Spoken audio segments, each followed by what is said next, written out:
make 'em laugh, make 'em laugh, make 'em laugh. Make 'em laugh. Don't Tenemos que comenzar.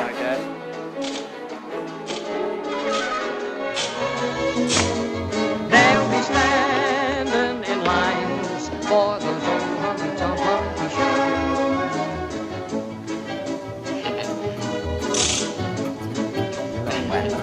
Pues también tenemos que mencionarlo. La semana pasada, cuando se publique este video van a ver que tenemos un nuevo programa que se llama Serendipia Viajero. Entonces estamos visitando muchos lugares, muchos espacios bien bonitos que ustedes se van a enterar. Estás en pendiente. No, estés en pendiente, ya saben. Esa es invitación, marca Jazz. Marca registrada. Exacto, sí. Igual chicos, espero que ustedes detrás de cámaras hayan tenido una bonita semana. Y empezamos, vamos a correr un poquito con este programa, ¿sí? El tema de hoy es la evolución del cine ecuatoriano. Vamos a evaluar y Evaluar y evolucionar, no eres Pokémon, ¿ya? Y para esto le tenemos, ¿cómo se llama aquí? A un invitado bastante especial y súper conocedor del tema. Su nombre es Paul Narváez, es investigador audiovisual y documentalista. Realizó varios documentales, entre esos Monólogo de un cuervo, Mi terruño, Apaguen las luces, El reloj de Velasco Ibarra y Mi vida con el TOC. Trabaja por ahora en el colectivo Sindicato Audiovisual desde el año 2012 y ha estado construyendo plataformas web como, no sé, pensadas como herramientas de educación, ¿no es cierto?, y salud pública. Actualmente también trabaja como investigador de la Cinemateca Nacional del Ecuador. Le damos la bienvenida. Bienvenido. Véngase, por favor. Paul. ¿Cómo estás? Muy bien. Bien. Muy bien. Un gusto. Siga. Hola, Paul. Eso. Tome Toma asiento asiento. igual. Cuidado con eso. Ya. Gracias. Eso, deme espacito porque no quiero ir al hueco literal. Eso. Entonces, empezando con todo esto. Yo te voy a confesar una cosa, yo estoy un poquito más con quizás en el rol de, ¿cómo se llama? De oyente, o sea, yo quiero escuchar muchísimo esta tarde. Jazz, actriz, yo también actriz de profesión, Robert también actor, pero no tanto de profesión, ¿sí? Más divulgador científico, ¿no es cierto? Pero hay muchas dudas, al menos de mi parte, en cuanto al cine ecuatoriano. Yo debo decirles que yo sí he visto varias producciones. Incluso me metí mucho más a investigar, especialmente por este tema, ¿no es cierto? Entonces había encontrado cosas que no sabía, por ejemplo, lo de los Ambos Mundos, la primera productora, ¿no es cierto? Cosas así que pasaban cuando recién se estaba instaurando lo del cine aquí en el Ecuador. Entonces, para partir, quizás yo diría, ¿será esa pregunta del último? ¿Qué le hace falta al cine ecuatoriano como para poder salir? Hijo, es una pregunta complicada. Entonces, partamos por algo más sencillo, entonces. ¿Cómo empieza el cine aquí? O sea, digamos, el cine se crea los primeros que hacen, la primera vez que se ve una pantalla cine es en 1895 en París. Entonces, los hermanos Lumière logran hacer una cinta que tenía unos huequitos y que se podía mover, digamos, entonces hacen toda esta maquinaria, también habían intentado ingleses y estadounidenses, pero logran hacer, digamos, la primera vez proyectar algo y filman a los obreros de una fábrica. Eso fue lo primero que se ve. Lo que salían, ¿no es cierto? Diciembre, salían de la fábrica. La gente saliendo de la fábrica, 28 de diciembre de 1895. Después, el cine siempre nació como una cosa comercial, siempre el plan hacer como un espectáculo y que funciona a nivel económico, ese siempre fue el plan. Y después llega el siguiente año, en el 96 llega a México por primera vez, también a Uruguay y a Argentina, y Ecuador llega 4 años después. Y llega a través de unas carpas que se llamaban las carpas ecuestres. Entonces eran unas carpas que tenían bailarinas, teatreros, un montón como de espectáculos y de gente rara en los circos. Y como parte de esos espectáculos raros estaba también el cinematógrafo de los Lumière.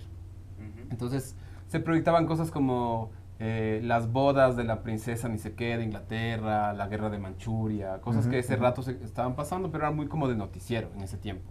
Y lo primero que llegó a Ecuador fue a Guayaquil. Eso fue lo primero que se proyectó, fue en Guayaquil, porque Guayaquil era el puerto principal, uno de los puertos principales del Pacífico, entonces el cine llegó por ahí. Pero primero. Perdón que te interrumpa, eso pasaban por el canal de Panamá, supongo, no se daban la vuelta. No, todavía el canal de Panamá no se creaba, pero bajaban, por ejemplo, el primero que filma el Ecuador es en 1906.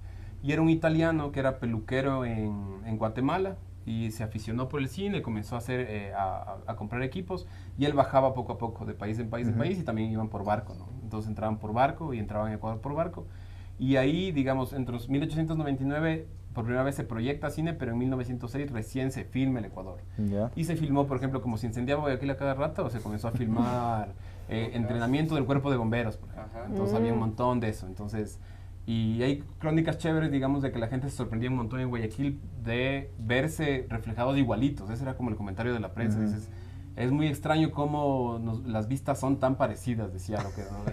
Porque imagínate, en ese tiempo nunca nunca se habías visto reflejado. O sea, había las fotografías, pero de pronto te ves moviéndote. O sea, Claro. en este caso Era me novedad, claro. parece que era una especie de Fotograma. magia lo que ellos apreciaban antes que como un espectáculo. Exacto, era un Exacto. acto mágico. Antes todo era un acto mágico. De hecho, ¿no? hay una anécdota también que cuando se presentó una cinta, la típica, esta cinta del tren aproximándose a la pantalla, es exactamente la misma sensación de novedad y de magia, Ya. porque Claro. cuando se dice que los espectadores veían que el tren se aproximaba, hubo este espanto, esta sensación así Sí, como se de salir asustaron y salían corriendo. corriendo Ajá. en la producción de Wow. París. También Entonces, hubo supongo que otra algo que era un parecido. gringo que disparaba a la cámara. Fue Ya. la primera vez que hubo un disparo Igual. a cámara y la gente se volvió Igual. loca, igual así salió corriendo. Porque era algo así como un holograma mágico que de pronto... Claro. Tenía pasaba, movimiento ¿no? y era vívido, ¿no es cierto? Sí, sí. Qué interesante. Chéverísimo. Y Pero ahí, desde un primer momento que se crea el cine, pienso que fueron, o sea, muy visionarios. Ellos sabían que esto iba a ser para entretenimiento y realmente iba a ser una base económica muy fuerte. Sí, ¿no? siempre se pensó como negocio.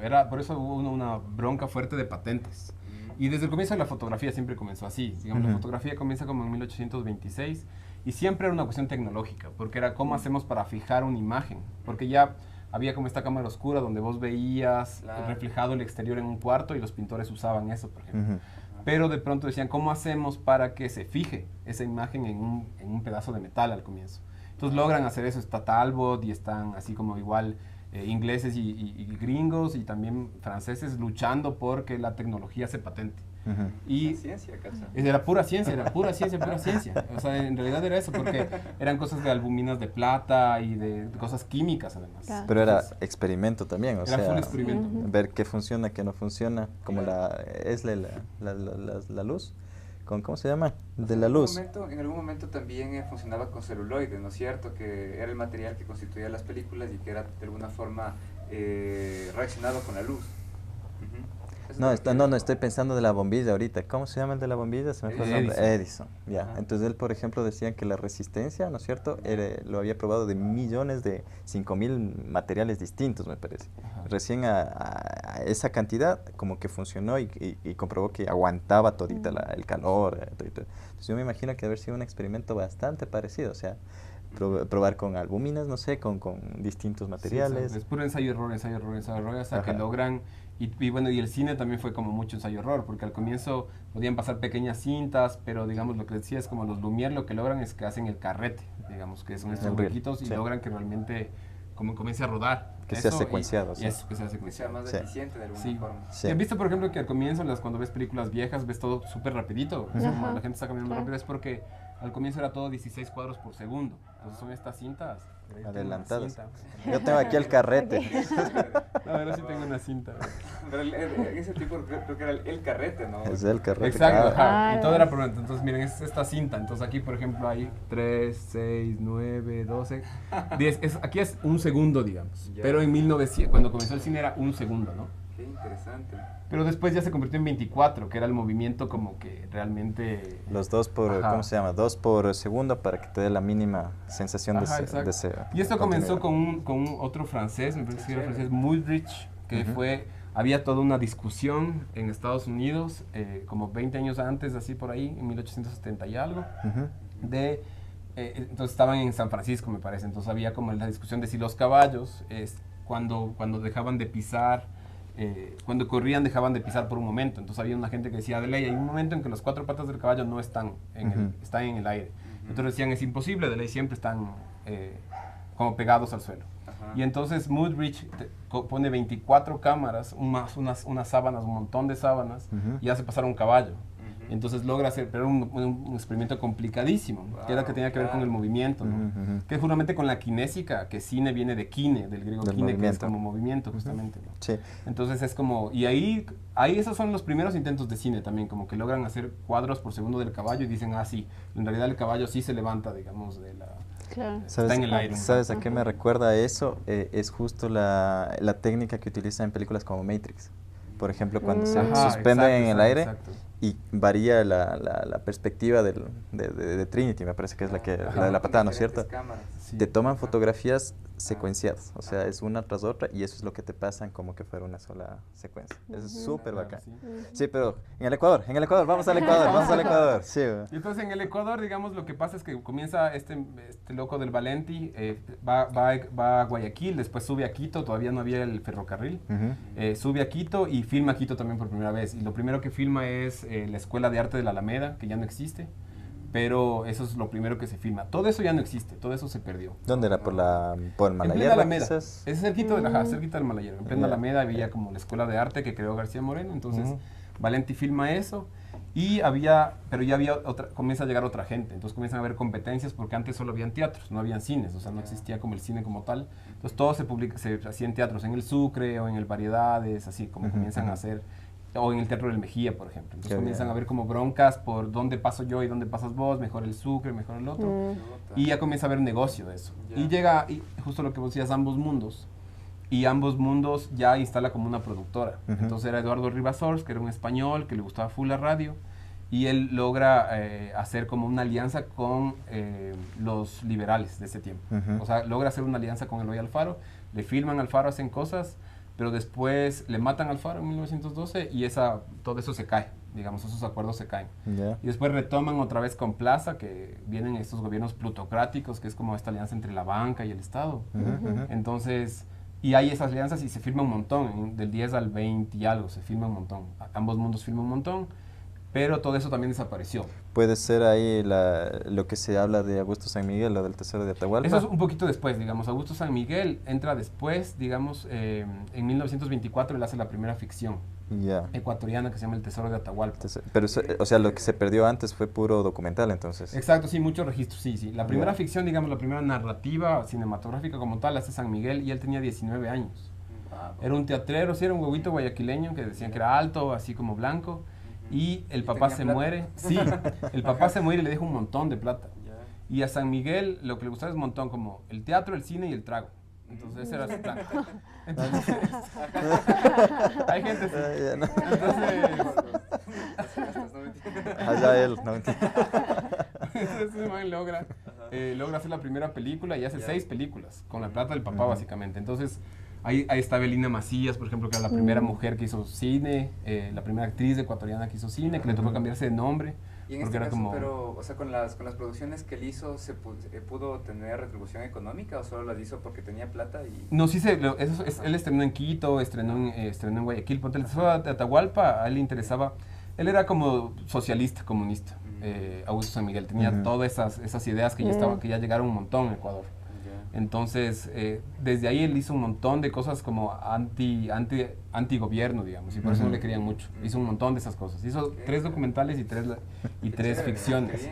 Pero Sí, la no- gente, ¿cómo lo recibía? El No, gobierno. le fue súper bien, La dicen ahí gente las sí, crónicas, ¿no? porque lo único que tenemos de eso, son recortes de periódico, Sí, del sí, sí. estreno, de lo que pasó. Entonces decían como que la primera vez que se publica El Tesoro de Atahualpa, que se presenta, la gente era Vive Ecuador, o sea, ese fue el plan. Entonces les cargaron en nombres a los actores, a las actrices y todo el mundo era Vive Ecuador, pero era como primera vez, o sea, ya la Claro. gente había visto cine, pero nunca había visto cine ecuatoriano. Claro.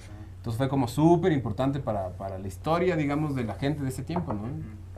Pero después él quiebra, trabajaba con un italiano, trabajaba con muchos extranjeros a San Miguel, con chilenos, así italianos, y quiebra. Y después se dedica se va a Europa y después vuelve de Europa y se muere súper joven, a los 32 años, Ujú. en lo que hoy sería el Guasmo, digamos, a las afueras de Guayaquil, se muere chumado, o sea, Sin Básico. plata. ajá, sin plata, pobre, le dejó pobre la mamá, le dejó súper pobre la mamá. Ah, La realidad de un montón de No, es- exageren, sí. Qué denso. No, o sea, y justamente creo que desde esta época entonces se ha notado que el cine, tal vez nacional, ecuatoriano, tal vez es un reto, ¿no es cierto? Creo que ahora muchos cineastas también viven esta realidad, pero hay diferentes cosas, ¿no es cierto? Por una parte, la tecnología en estos momentos y cómo funciona la tecnología en este tiempo. Claro. Ha cambiado mucho, pero algunos problemas todavía siguen recurrentes. Me gustaría saber, tal vez, en esa época, por qué fue la razón que él quebró.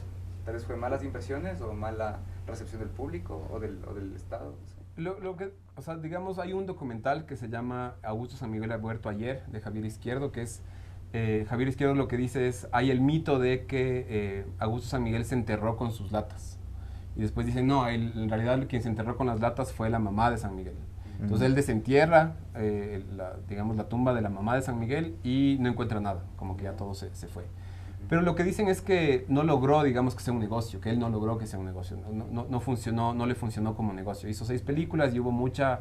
El gobierno, lo que dicen es que el gobierno estaba muy en contra de las películas que hacía, porque eran temas muy sociales. Ya. Entonces, como que esa fue una de las razones. Pero hay muchos vacíos sobre San Miguel. Primero, no existen las películas, por ejemplo. O sea, no podemos ver nada de lo que hizo. Tenemos unos 3 fotogramas y algunas fotos del elenco y nada más. Qué Solo lástima. 3 fotogramas. Sí, hay un poquito, súper poquito de eso. Y hay una investigación importante de Vilma Granda, que ella hizo un libro sobre Augusto San Miguel. Y entonces ella investigó un montón sobre San Miguel. Entonces Ya. sí hay bibliografía, digamos, sobre él. Y hay esta película de Javier Izquierdo también. Entonces San Miguel se ha convertido, digamos, como en es un ícono de la cinematografía nacional. Es el primero que intenta hacer cine. Como vos decías, era muy difícil hacer cine en ese tiempo. Era carísimo comprar las cosas. O sea, antes te costaba todo por metro.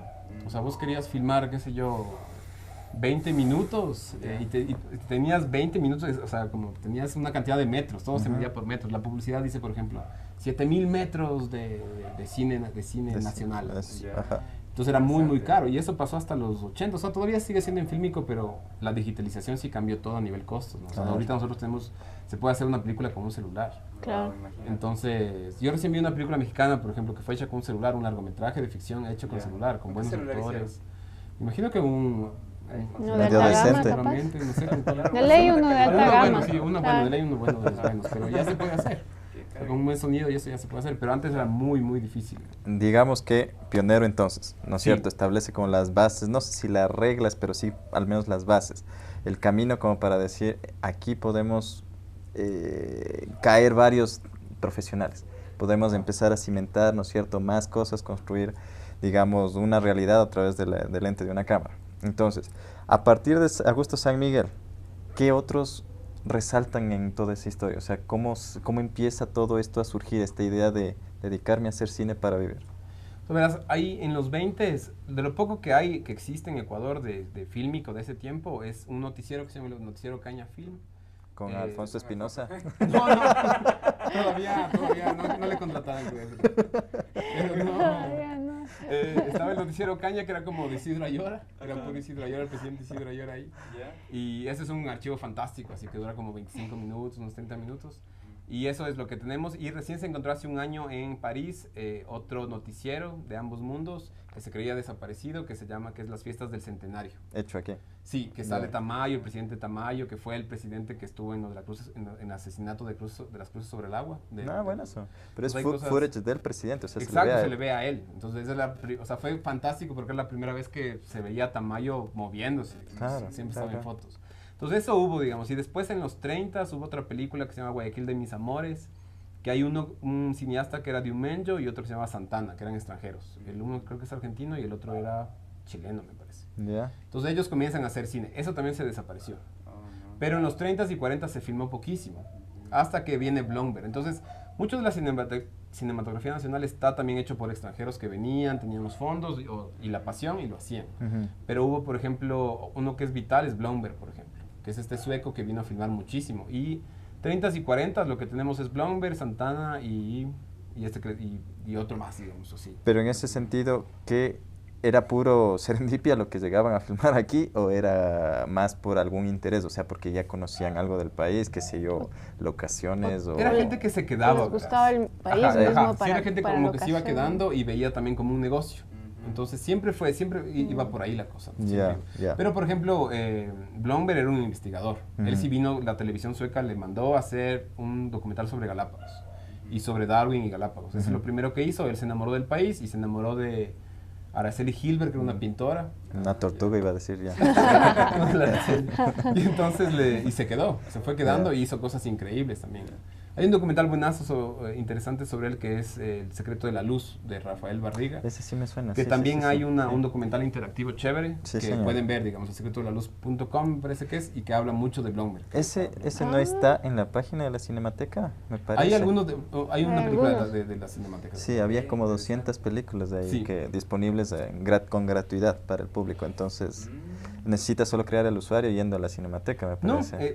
digamos en la cinemateca hay dos cosas para ver, digamos. Una es, bueno, hay la sala de cine, la sala Alfredo Sí, Pareja. eso es bonito. Hay la consulta pública, que ahí es televisiones y audífonos y unas butacas donde vos vas y ves 1200 películas. Es bonito. Interesante. Sí, es bueno, digamos, hay pocas experiencias en el mundo como la consulta pública de la Cinemateca de aquí, ¿verdad? O sea, es un lugar fantástico, va un montón de gente, van fugados, desempleados, gente apasionada, investigadores del cine, Sí, entonces vas sí, y sí. puedes verte todo el día Qué el hermoso. cine. Entonces hay un software de 1200 películas y ves. Perdón, ¿no eran más? Me parece que son Ahí está 4000. 1200. ¿no? Hay 4000 en toda la Cinemateca, hay 4000, pero las que están subidas en esta consulta pública son 1200. Las digitalizadas, Ajá, digitalizadas. exacto. Ya, chévere. Y hay la Cinemateca Digital del Ecuador, que es la página web que lo que hicimos es pensar una página web como el cine como herramienta de educación pública.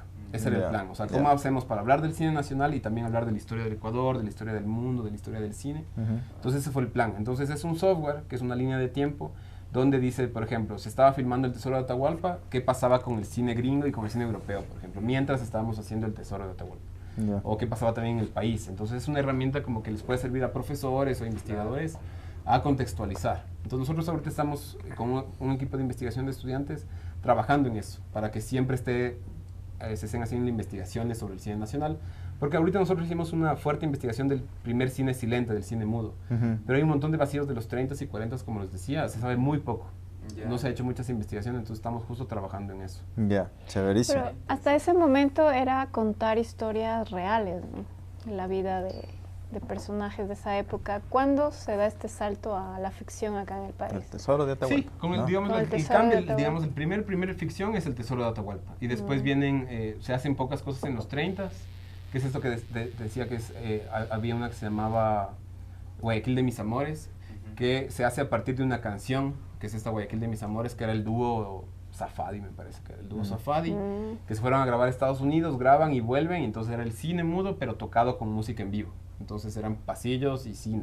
Qué Era bonito. toda una cosa, ajá, y entonces eso tampoco hay, por ejemplo. No existe, solo existen los afiches y eso. Uno solo se puede imaginar qué pasaba y cómo era. Un Chaplin con pasillo, me imagino. Eso, sí. Sería interesante. Pero bueno, Sí. pues llegamos a la época de los 40, ¿no es cierto? En los 50, 60, supongo que ahí empezaron a salir, no todavía, o quizás Carmiñani, Los Uriagas. No, Carmiñani y Usuriaga es puro 70s. En los 50 y 60s se hace muy poco. Hay una alianza entre México y Ecuador ¿Ya? que hacen unas películas malazas, creo yo, que se llama como Operación Bikini. Entonces venían acá a Ecuador los mexicanos con equipos mexicanos y hacían películas, de esas películas malas de cine mexicano, todas como semi-eróticas y con puros actores mexicanos y todas Humor, medio malas. solo me Digo yo. imagino humor escatológico, así Sí, como así como, medio... sí, ya, películas flojas. así. ya. Y se hizo mucho de eso. Entonces había una empresa que se llamaba Empresa Mexicano-Ecuatoriana de Cine, ni sé qué. Pero era, en realidad los ecuatorianos no participaban mucho en eso. Entonces más era como una cosa mexicana. Y eso se hizo. Incluso en eso participó Don Evaristo. ¿Cómo se llamaba el Don Evaristo? El comediante. Ernesto Ernesto Albán. Entonces Ernesto Albán participó en eso, por ejemplo, hizo una película, hizo ahí como ciertas intervenciones en esas cosas. Julio Jaramillo también participó en una. ¿Como actor? Ajá, sale ahí en una de estas. Entonces hay cosas. Y había un actor, Fegán me parece que fue ecuatoriano, que fue a México y triunfó allá y le fue súper bien. Y él hizo cosas aquí. Ya. Pero ahí se hacen poquitas cosas y ya se hacía publicidad, por ejemplo. Y ahí en los 50 viene Agustín Cuesta y Tramontana. Entonces Agustín Cuesta era un colombiano y Tramontana era un guayaquileño. Ujú. Ellos filman un montón, se alían a todos los gobiernos posibles y filman un montón de noticieros. Y Tramontana filma un montón y Cuesta también filma un montón. Y Cuesta después tiene su hijo Jaime Cuesta. Y Jaime Cuesta ayudó a toda la generación de los 70s a hacer cosas. Ujú. Porque ese tipo era carísimo. Entonces traer una moviola, que era un aparato gigante para editar, era súper caro. Miles y miles de dólares. Entonces Jaime Cuesta se trae aquí todo eso. Entonces todas las cosas que se hacen en los 70s, Freddy Ehlers, Camilo Luz Uriaga, Editado con también eso. el Pucho Álvarez, Corral, un montón de gente de los 70s editan con Cuesta. Cuesta ayudaba a hacer el sonido, Cuesta ayudaba a hacer todo. Ayudaba a hacer E interesantemente me parece, si no estoy equivocado, quizás esté equivocado, pero me parece que Jaime Cuesta tiene que ver con el lugar donde estamos. con el Seguro, Cuesta. seguramente, Sí. seguro que Oh, sí. Sí, ¿ve? era una familia dedicada al cine. Exactamente. Y Entonces, a los noticieros específicamente. Ellos filmaron todo, los de los 50, 60, 70 filmaron muchísimo. ujú, ujú. Y Cuesta hace la primera ficción exitosa de la historia del Ecuador, que se llama Dos para el Camino. Sí, es yo del siempre, 81. este también es con Ernesto Albán, ¿no es cierto? Exacto, es el protagonista principal, es Ernesto Albán, y actúa Carmiñani también, que era Sí, cineasta y sí, sí, actor. sí, sí. Pero yo siempre estaba con la confusión si es que es dos en el camino o dos para el Dos para el camino. camino. Dos para el camino. Es una comedia, es un road movie comedia. Ya. Entonces es un musical, pero que fue un éxito. O sea, si ustedes preguntan a nuestros papás, o sea, yo le he dicho a mi papá y se acuerda todo el mundo porque estuvo meses y meses en cartelera. Me parece que en taquilla es la segunda, está dentro del top 10, pero me parece que Sí, es la sí. primera o segunda de en cuántos espectadores de Ajá, esas sí, dos en sí, el fue canal. como medio millón, una cosa así, de espectadores, que Sí, para la sí. época era impresionante. Claro. Era el Avengers ecuatoriano. Exacto, exacto. Interesante. Y en ese tiempo era loco porque vos tenías pocas latas, o sea, nos podías hacer muchas copias. Entonces tenías 2 copias y habían estos locos que en bicicleta iban llevando las latas a los cines. Entonces había función en las 5 en el Cine Colón y después la función a las 7 en el 24 de mayo. Entonces, Un globo, no mentira. Ay, no, la marca, no mentira. pero eso era, digamos, era como así. Y esa fue la primera. Pero hubo otras experiencias también en los 70s interesantes de documentales, de cosas, porque hubo mucha plata del petróleo en los 70s. Entonces el boom del petróleo también hubo boom de filmar Hubo cosas, dinero. ¿no? Entonces hubo dinero, había muchos noticieros. Y hay mucho de eso. Eso desde los 70 ya hay mucho archivo. Y ahí sí es Don Alfonso. Antes también, en los 60, ahí sí es Don Alfonso. La plena que sí. Pero de ahí llega justo la época, yo creo, quizás, o sea, al menos ponte, supongo que somos contemporáneos casi todos aquí. Las referencias más inmediatas así de una pueden ser lo que te decía antes, Carmiñani y Luz Uriaga, digamos como pioneros así en dirección, pese a que actuaron y todo eso, ¿no es cierto? Aquí llega un punto que a mí me parecería interesante. Cuando yo he visto, por ejemplo, películas de César, alguna vez hicimos un par de audiciones, hola, no mentira. Yo veo ¿Para esas Julio películas yo veo esas películas y, por ejemplo, mi sensación que me queda es que todavía como que se estaba ensayando, como que todavía no se tenía claro cómo yo podía expresar en lenguaje audiovisual. No sé si me explico. Sí, como narrativamente, que decir. Como que no estaban bien Narrativamente, hechos narrativamente. exactamente. O sea, la historia, ¿no es cierto? A lo mejor faltaba ajustes, pulidas en guiones o qué sé yo, la montada de los soundtracks o de los scores. No sé si es que se creaba en score precisamente en esa época. Pero al menos yo recuerdo clarito que hay una película donde literalmente la misma pista de musical se pone en casi toda la película. O sea, se está muriendo y le ponen la misma canción. Está montando a caballo, está con la misma canción. Entonces, ese tipo de cosas para mí me daban esa sensación de que no se tenía, digamos, mucha, ¿cómo se llama? Mucha Amplitud en... mucha sensación de de tener clara la cosa. O sea, yo sobre eso creo que sí se hizo mucho, por ejemplo. Y hay cosas emblemáticas y hay cosas bien malas y bien buenas. Ajá. Por ejemplo, las cosas buenas hay una que es Los Hieleros de Chimborazo, de los hermanos Guayasamín. sí, Ya, esa. ese no he visto. Que es un cortometraje justamente sobre estos Hieleros del Chimborazo del 81 y que le fue súper bien en festivales de todo el mundo, por ejemplo. Que es un cortometraje de 20 minutos por ahí, que fue emblemático. Y es muy importante para la historia. Y ese es como narrativamente es muy bueno y muy bien hecho, por ejemplo. Voy a ver ese día. Hay otras, por ejemplo, que se hicieron porque antes de la muerte de Roldós, en el periodo de Roldós, hubo un juego como había plata. Y entonces le daban plata a la Unión Nacional de Periodistas para hacer cine, por ejemplo. Entonces, Numa Ceballos, Edgar Ceballos, que todavía sigue vivo, que es el que hizo Máximo, el que hizo Don Evaristo. ¿Y la voz del Máximo del oro, dices? No hizo la voz, él hizo los dibujos. Ya. Yo soy Máximo y aquí estoy, ¿se acuerdan del Ajá. El pajarito? El pajarito, él trabajó con Disney. De las vacunas. El de las vacunas, las vacunas. exacto. Hizo Don Evaristo, también hizo este monumento de Guayas y Quila ahí feísimo que está en Guayaquil, no sé si han visto la entrada, que son dos. Es un monumento feo, pero bueno. Y entonces él hizo un montón, trabajó un montón en cine y él hizo, con esta plata en los 80s, hizo unos cortometrajes bien interesantes a partir de literatura ecuatoriana, por ejemplo. A mí me parece que están súper bien hechos, hay cosas medias malucas y creo yo medias ingenuas. Pero hay cortos interesantes sobre eso. Por ejemplo, hay Una araña en el rincón, que me parece que es un corto buenísimo, de 20 minutos, del 82, me parece. Ya. Que es basado como en literatura ecuatoriana. Entonces sí se hicieron cosas, pero se hacía muy poquito. Porque era muy difícil hacerlo. Esa era la cosa. Que en ese tiempo era muy difícil hacer cine. Por el costo, había una sola movida en el país. Entonces quienes hacían cine realmente eran así como... Luz Uriaga, por ejemplo, él hizo de lo primero que hizo, que le fue muy bien, fue esta de... ¿La tigra puede ser? No, mucho antes hizo un cortometraje de niños que se llama Chacón Maravilla. Ya. Y a Chacón Maravilla le fue súper bien en La Habana, le fue muy bien. Pero digamos, hacía poquito. O sea, se hacía muy poquito. Por ejemplo, en los 90 creo que se estrenaron 5 largometrajes, me parece. Entre esos, Luzuriaga hizo 2 de esos 5. Ya. Pero siempre la temática ha sido pegada a la historia o eventos propios de acá del país, Sí. ¿verdad? Hay Más como una que necesidad algo como de- diferente. Hay una necesidad como de identidad. Y por eso hay Exacto. mucho de referencia a la literatura. Por Hasta ejemplo, la época sí, actual yo creo se que sí. mantiene. Por ejemplo, los angurimas, la tigra es pura literatura. Sí, pero me Entre parece- Mares y una mujer desnuda es basado en una novela de Jorge Enrique Adum. Entonces, hay toda Crónicas. Me parece muy Ajá. interesante que a pesar de que son temáticas típicas de acá, que triunfan también en el extranjero. Me parece chévere. Sí, le fue bien, por ejemplo, Entre Mares y una mujer desnuda, que es Ajá. del 94, me parece, que es, como les decía, basado en una novela de Jorge Enrique Adum. Le fue súper bien. Y es considerada de las mejores de Luzuriaga, por ejemplo.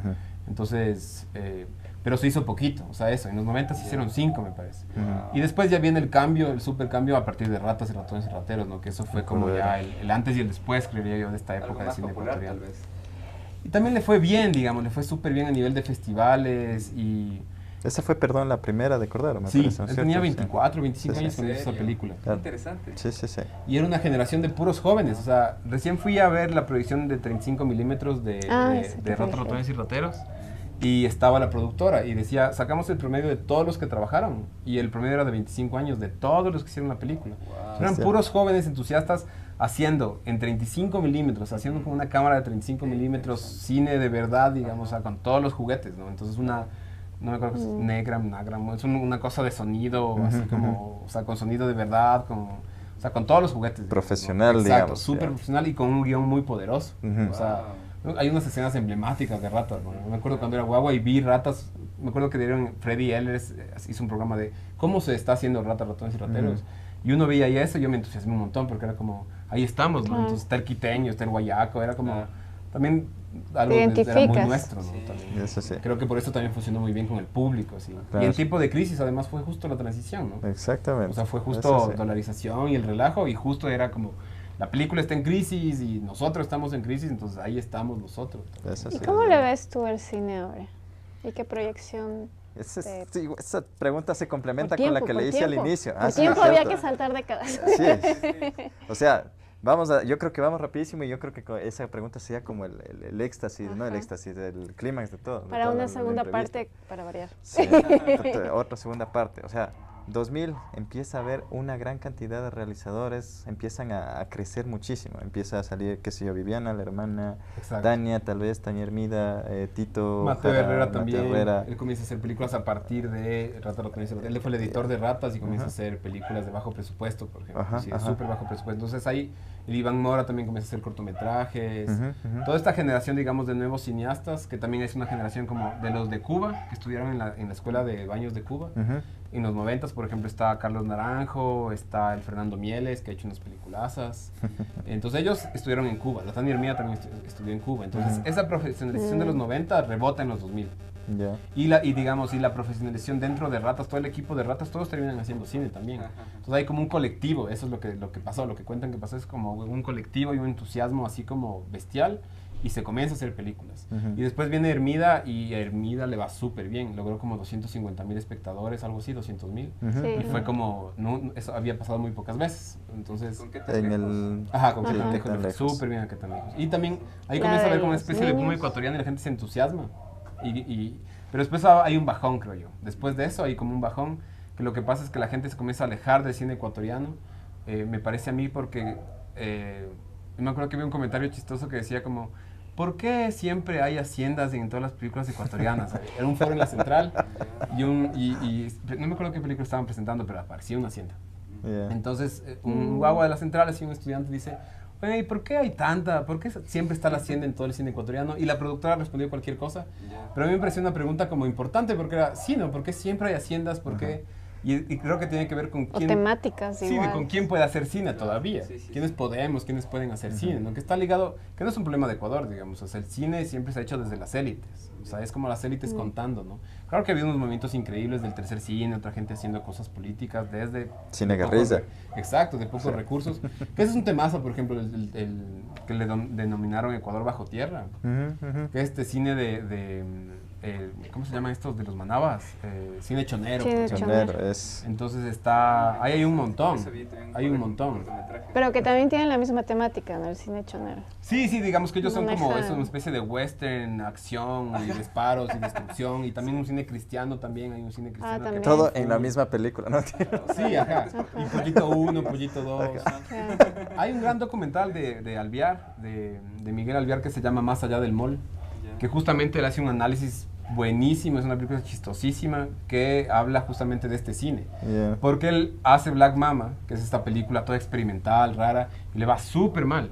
Se gasta como miles de dólares y no va nadie a verle. O sea, van poquísimos, van 4.000 personas. Una cosa Sí, así. yo fui con mi familia se asustó. Claro, la gente sale Nunca así. más fueron al 8:30. Claro, eso pasaba. Ese es el riesgo. Yo dije, chévere, está bien pensado. Entonces Alviar sale de esa cosa y comienza a reflexionar, entonces, ¿qué es hacer cine? O sea, ¿para qué hago cine? ¿Por qué me gasto tanta plata para que vayan 2.000 personas? Claro. Y hace este docu reflexionando sobre este cine que al parecer fueron supuestamente a ver los sicarios manavitas.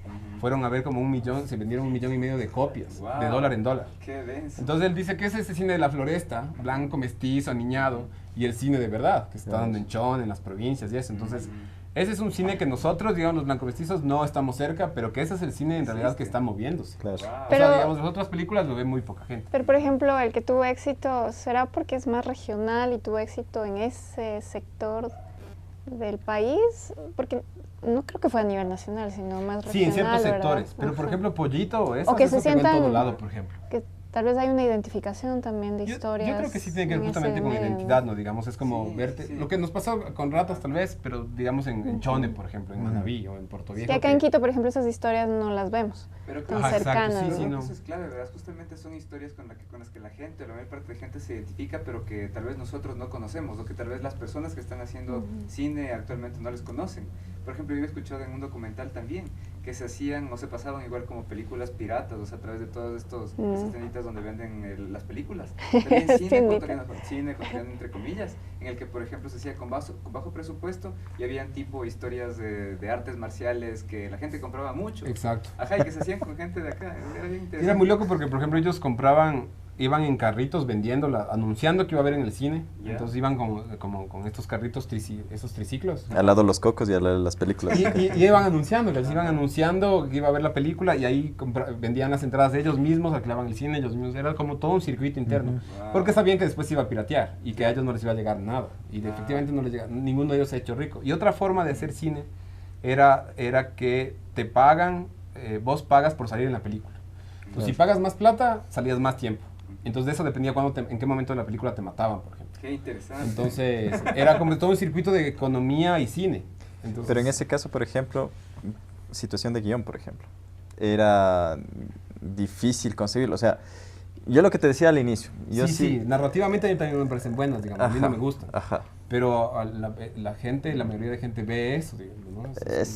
Llegamos al punto crítico, creo yo. Ujú. La misma pregunta de la jazz, un poquito fusionada con la que hice primerito al inicio, ¿no es cierto? ¿Qué pasa con el cine ecuatoriano ahora? O sea, ¿por qué no logramos, digamos, despegar por fin, así como que tú digas, internacionalmente podemos darnos a conocer como Ecuador hasta en el Japón, digamos? O sea, yo creo que la discusión, digamos, es compleja y se ha hablado mucho de eso, ¿no? Con Ujú. foros y eso. Y creo que tiene que ver mucho también con el guión, con el trabajo de creería que parte todo de ahí, ¿no? Gracias, creí que estaba loco hasta Hasta ahí cierto terminó punto. el ¿Sí programa. escucharon? Gracias. Porque ¿no? ahorita técnicamente, o sea, he estudiado un montón de gente en Argentina, en todos lados, hay ecuatorianos buenísimos. O sea, yo creo que las últimas películas ecuatorianas vos ves y técnicamente la foto es buenaza, el sonido es buenazo. Pero yo personalmente creo, digamos, que el guión ahí es donde se jala. Porque hasta las actuaciones ahorita, que antes lo que pasaba antes era como, pucha, sí, esa actuación terrible, así no le creo nada. En los 2000, Ahorita ya no pasa. pues, Ahorita yo creo que las últimas películas que vos ves son unas actuaciones buenas, así, hay buenas actuaciones. Pero creo que en el guión está complicado. Y también hay una lucha, o sea, está muy difícil también entrar a eso porque no hay muchos fondos para hacer cine y hacer cine es caro, digamos, hacer cine de ficción es caro. Y estás compitiendo contra Avengers. Entonces ahorita, por ejemplo, salió en Argentina, hicieron un artículo bien interesante, como 80% de las salas argentinas están dando Claro. Avengers. Entonces, ¿cómo compites contra eso, digamos? Es muy difícil, digamos. Y Encontrar tiene la que ver con- temporada, el momento. pero también tiene que ver, digamos, con algo que es vital, digamos, y que también nosotros trabajamos mucho de la cinemateca, es la creación de públicos. Ujú. Es decir, si vos estás acostumbrado a ver Avengers y DC Comics y todas esas películas que yo entiendo que a un montón de gente le gusta, pero te obliga a un tipo de narrativa y a un tipo de velocidad. Claro. Entonces, si vos ves Avengers y de pronto te ponen una película independiente, a un ritmo como más lento, más pausado, nacional o internacional, no te vas a ver, Chao. no vas a aguantar. Entonces, si es que los guaguas no están acostumbrados a ver buen cine, digamos, o ver los dos cines, el malo, entre comillas, el rápido, el violento, y no ver cine independiente como que más, no sé, más ligero, como con más fuerza de sentimientos, no sé, como otra narrativa, Claro. es muy difícil que haya públicos. Porque Porque esto como este tema en el que mencionabas antes de que el cine se puede trabajar como educación, o sea, para que aprecien también lo que nosotros creamos o también otro tipo de películas. Y también Claro. pienso que es el tema que tiene que ser más globalizado, no regional, ¿no? Eso es. Porque es feo caer en comparaciones, pero con la película Roma de México tiende a ser como una película lenta, pero es un tema Muy que se nacional. identificó a nivel mundial, que Bueno, sí. sí, fue identificada a nivel mundial, por eso pienso que por ahí es parte del éxito, a más de lo que es fotografía y que tiene un director del O que- sea, ¿sabes cosas también así, que es ¿no? interesante? Es que, por ejemplo, cuando tú empiezas a buscar, digamos, ese sentido de identidad con lo que tú haces audiovisualmente, habría el riesgo quizás de caer en algo que pasa en Colombia, por ejemplo, es la perspectiva que a veces me da, que se dedicaron a hacer solo narcos, cosas de delincuencia, cosas de drogas, de ni sé qué.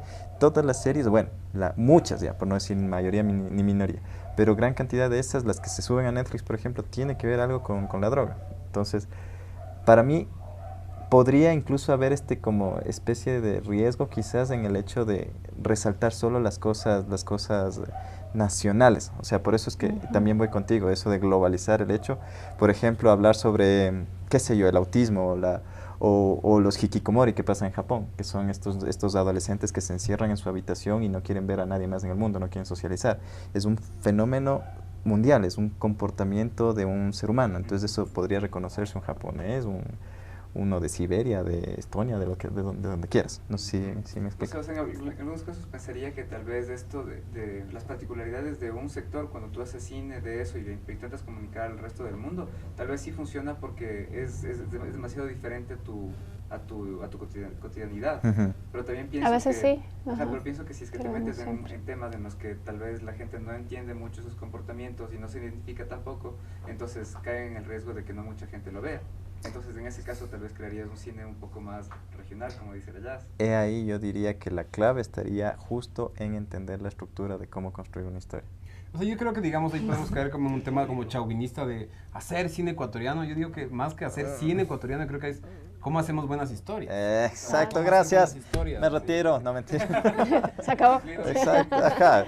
Quería que alguien diga eso. Creo que ahí está, digamos, A la... ver, hasta Yo digo que ahí está la clave, digamos, y eso sí tiene que ver con la educación cinematográfica que haya también, digamos. Ujú. Ahorita hay un montón de escuelas de cine, o sea, que como nunca antes.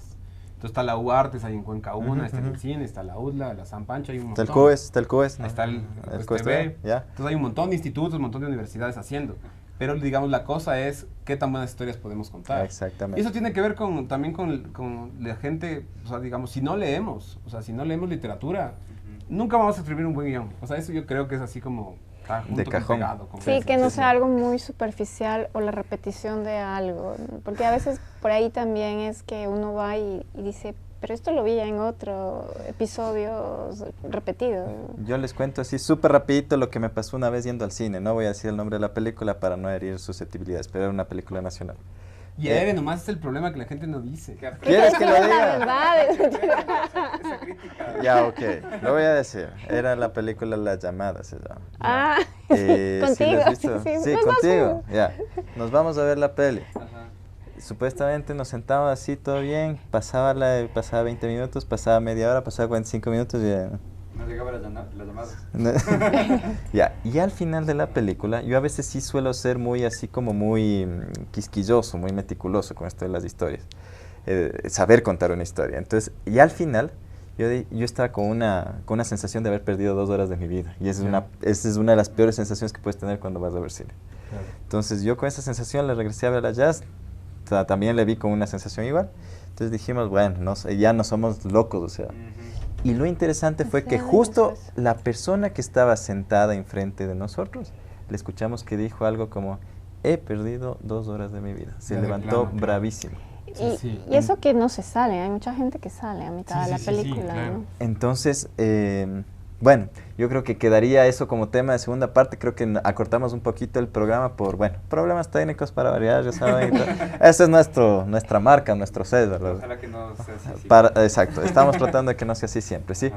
Pero espero que hayas pasado bien. O sea, conclusiones así rapiditos, ¿alguna conclusión? Nada, creo que tenemos que ver más cine, también consumir un poco más de cine y por qué no intentar hacer nosotros mismos más cine ecuatoriano, ¿no? Sí, ¿Conclusión alguna? igual lo que decía, ¿no? Nutrirnos mucho de, sobre todo la literatura, te nutre mucho el conocer al resto de gente, sociabilizar con todo tipo de personas porque te nutre de muchas historias y por ahí también viene esto de que vengan historias nuevas e historias sobre todo que nos identifiquemos todos como seres humanos y a veces son historias muy sencillas que pueden causar realmente un impacto fuerte. Sí. Eso sí. ¿Alguna conclusión que tengas? Sí, solo les quería hacer la cuña como invitarles a la Cinemateca Nacional. Hay películas todos los días de lunes a domingo. En la Cinemateca siempre como de lunes a viernes de 5 a 7 y media. Y los sábados también hay siempre 2 películas. Siempre hay festivales, siempre el 90% de las funciones son gratuitas. Y hay la consulta pública donde puedes ir todos los días a ver cine ecuatoriano gratis también. Y hay la página web que es cinematecanacionalcce.com, donde está la Cinemateca Digital, nuestra programación. Entonces, invitarles a ver cine ecuatoriano y a ver también cine internacional que se pasa todo el tiempo. Súper, severísimo. Los festivales Espero que internacionales. hayas pasado bien. ¿Has pasado bien? Muchas gracias, Sí. todo bueno. Listo, chicos, muchísimas gracias. Esperamos que ustedes también hayan, bueno, ustedes de ley disfrutaron. Sí, claro. Se comieron todas las Segunda galletas, parte, todo. segunda parte. Otra segunda parte también. Nos vemos próximo, ¿cómo se llama? Próximo programa en 2 semanas, ¿no es Sí. cierto? Sí. Y agradecemos al Puesto B también. Eso, por gracias. Y a ustedes, chicos, tenernos abrazo. aquí. Muchísimas gracias, sí. Gracias. Ya nos vemos. Próxima. Ay, ay. La espalda. Adiós. Ya, estamos.